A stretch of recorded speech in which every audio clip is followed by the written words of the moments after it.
아니, 우리가 살다 보면 부모 자식 간에, 배우자나 형제 자매 간에 돈을 주고받는 일들이 되게 많잖아요. 근데 아무 생각 없이 평소처럼 돈을 주고받았다간 세금 폭탄을 맞을 수도 있다고 합니다. 돈 많은 사람들만 해당되는 게 아니라 모든 사람들한테 다 적용되는 얘기고, 몇 년 전에 보냈던 이체 내역까지 싹 다 찾아내서 세금을 물게 하는데요.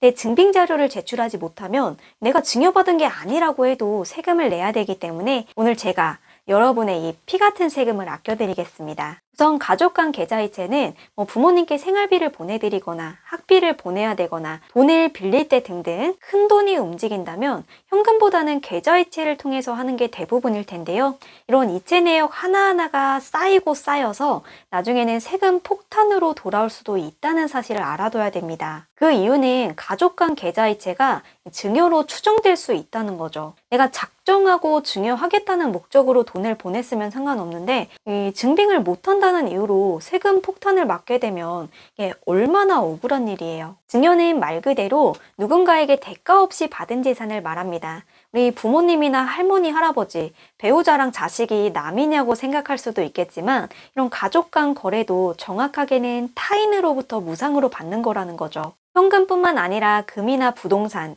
주식 등 재산적 가치가 있는 모든 물건을 대가 없이 받는다면 그게 바로 증여가 되는 겁니다. 대한민국의 증여세는 재산가액에 따라서 세율이 10%부터 최대 50%까지 나오는데요.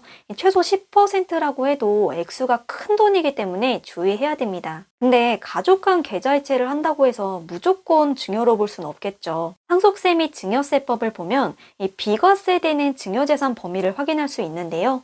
사회 통념상 인정되는 치료비, 생활비, 교육비는 증여세를 과세하지 않는다고 명시되어 있습니다. 피부양자의 생활비는 보통 소득이나 재산이 없어서 부양을 받아야 되는 피부양자에게 주는 돈인데 이것에 대해서는 증여로 보지 않겠다는 겁니다. 이 애매한 건 사회의 통념상 인정되는 금액이 도대체 얼마인지겠죠. 이게 법적으로 딱 얼마까지다 라고 정해져 있는 게 아니라 보통 사람들이라면 인정할 수 있는 금액 정도를 생각하시면 되겠습니다. 자, 보세요. 생활비를 예로 들어볼게요. 물론 모든 가정의 생활 패턴이나 경제적인 상황이 다르죠. 어떤 분은 한 달에 100만 원 정도 매달 생활비를 준다고 하면 이 정도는 솔직히 인정할 수 있는 범위잖아요. 근데 한 달에 2천만 원씩 생활비를 준다라는 건 이 보통 사람들이라면 인정하기 힘든 액수일 텐데요. 이렇게 된다면 문제가 될 수도 있다는 거죠. 특히 생활비로 쓰라고 줬더니 그걸로 주식하고 부동산 투자하고 집 사고 적금 들고 그러면 이건 생활하려고 쓴 돈이 아니기 때문에 증여가 되는 거죠. 이거는 금액이 얼마인지 따지지도 않고 생활비로 보지 않습니다. 또 한 가지 알아두셔야 될 건 이미 사회생활을 하면서 돈을 벌고 있는 자녀가 자기 월급은 그대로 모아두면서 부모님 카드를 쓰는 분들도 많을 텐데요. 이런 경우엔 생활비로 준 돈이 모두 증여세 대상이 됩니다. 생활비의 개념은 경제적 활동을 하지 않거나 자력으로 생활이 어려운 상태인 경우에 가능하기 때문이죠. 그리고 부모님이 있는데 할아버지, 할머니가 매달 손주에게 생활비를 주는 것도 증여세 대상입니다. 조부모는 손주를 부양할 의무가 없기 때문이죠. 자, 그렇다면 부부 간의 계좌이체는 어떻게 볼까요? 맞벌이 부부들은 각자 관리하는 분들도 많겠지만 외벌이 부부는 아내분이 계좌이체 받는 경우가 많죠. 우선 부부는 경제 공동체이기 때문에 부모와 자식 간에 하는 계좌이체랑은 조금 다르게 봅니다. 이 부부 간 계좌이체 내역에 대한 과세 여부 증빙은 과세관청이 직접 입증을 해야 되기 때문에 그 많은 사람들을 어떻게 일일이 다 볼 수 있겠어요. 그래서 큰 자금이 이체된 게 아니라면 배우자가 한 계좌이체는 증여세를 징수하기 어렵습니다. 증여로 볼 수 있는 케이스는 배우자도 마찬가지로 계좌이체하고 재산적 가치가 있는 걸 취득할 때인데요. 부동산 투자하고 주식 투자하고 재산을 불린다면 증여로 볼 수 있기 때문에 나중에 소명해야 될 수도 있어요. 금융정보분석원의 FIU 시스템으로 하루 1,000만 원 이상 현금을 입출금하는 경우에 국가의 전산보고가 들어가게 됩니다. 그래서 확인이 가능한 거죠. 이외에도 학자금, 축의금, 부의금, 혼수용품 등등 통상 필요하다고 인정되는 범위는 증여세를 부과하지 않는다고 법에 명시되어 있습니다. 그리고 이 내용을 제외하더라도 일정 금액에 대해서는 증여세가 부과되지 않습니다.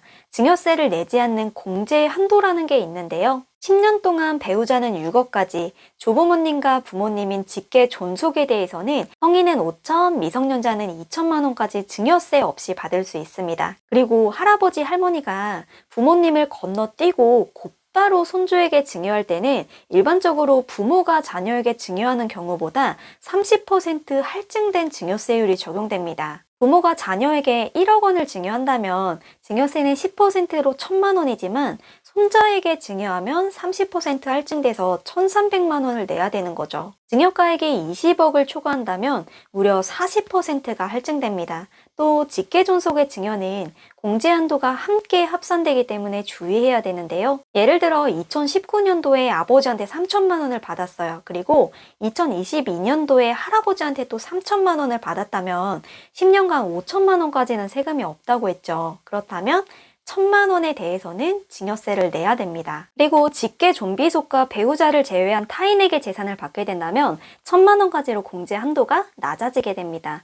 다음으로 증여세 신고 의무자는 증여를 받은 사람이 직접 해야 되는 거고, 증여받은 날이 속하는 달의 말일로부터 3개월 이내 신고하시면 되는데요.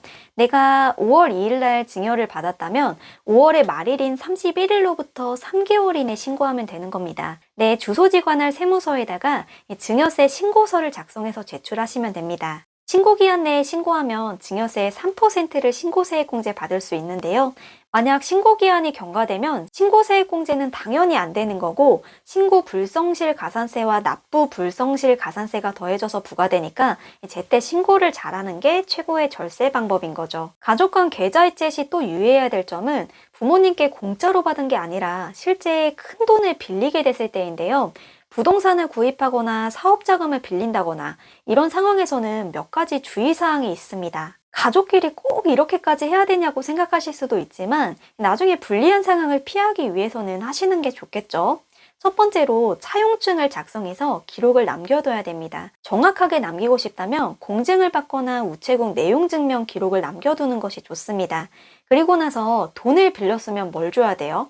그에 따른 이자를 지급해야 됩니다. 그래서 이자에 대한 입금 내역도 다달이 증빙하는 것이 좋습니다. 자, 여기까지만 들었을 때 기분이 안 좋은 분들이 분명히 계실 거예요. 이 국세청에서 내 계좌이체 내역을 다 들여다보고 세무조사가 나온다는 거냐. 내 주변에선 이런 걸로 세무조사 나온 사람 단 한 명도 못 봤다. 분명 있으실 건데요.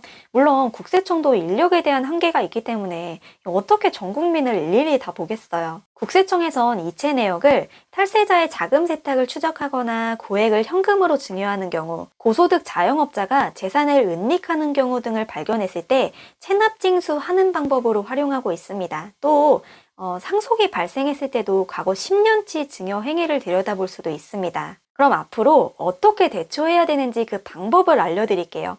갑자기 세무조사가 나왔을 때 과거 한 4년 전, 8, 9년 전 계좌이체 했던 내용 다 기억할 수 있나요? 이 돈을 대체 뭐 때문에 주고받았는지 가물가물할 거란 말이죠. 그래서 지금부터라도 꼭 해야 되는 건 계좌이체 할 때 이체 내역에 메모를 하라는 건데요.